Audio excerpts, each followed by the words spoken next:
And we will never be royals, royals, royals, royals, royals, royals, Sell crazy someplace else. We're all stocked up here. Absolute power and mental illness make a strikingly bad combination. Unfortunately, though, they often go hand in hand. Am I right, Game of Thrones fans?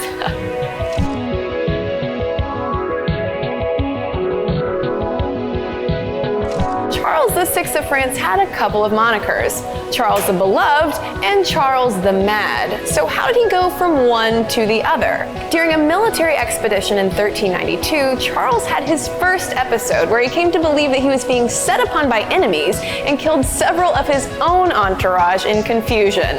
Womp womp. After that, he underwent periodic episodes of madness for the rest of his life. According to one story, he became convinced that his body was made of glass and demanded iron reinforced clothing to protect himself from being shattered.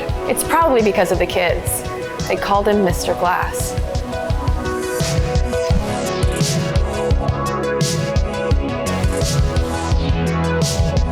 The Byzantine Emperor Justin II came to the throne of the Eastern Roman Empire in 565 CE and remained ruler, if only in name, until his death in 578. During the early years of his rule, Justin seemed to be responsible and relatively tolerant, but in the 570s, he apparently went insane. During the later years of his life, he was said to bite his chamberlains and attempt to hurl himself out of windows. Ultimately, he had to be pacified with wagon rides accompanied by organ music. Oh, Justin.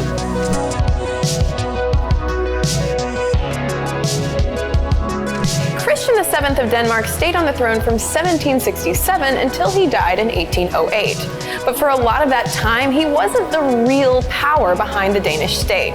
Christian experienced paranoia, hallucinations, mood swings, and bouts of self-mutilation. Over time, Christian's trusted physician Johann Friedrich Struensee assumed a great amount of power for himself until Dr. Struensee had an affair with Christian's wife and was put to death in 1772.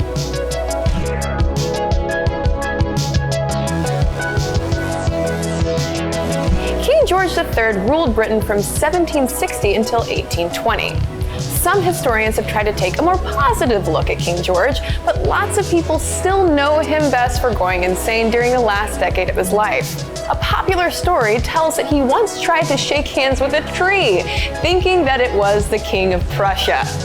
This probably isn't true, but it does reflect his reputation. Some scholars have speculated that King George suffered from a blood disease called porphyria, which could explain reports that he had strangely colored urine. Others have suggested that he may have been bipolar, pointing to George's apparent manic phases when he would write sentences that were 400 words long and talk until he was literally foaming at the mouth. Ew.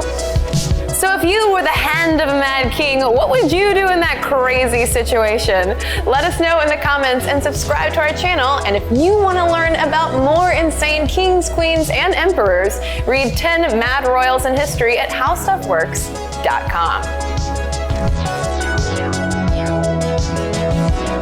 Ultimately, he had to be pacified with wagon rides. Why is that hard to say? Ultimately, he had to be pacified with wagon wides, is what I want to say. Over time, Christians... Y'all, I can't talk. Over time, Christians...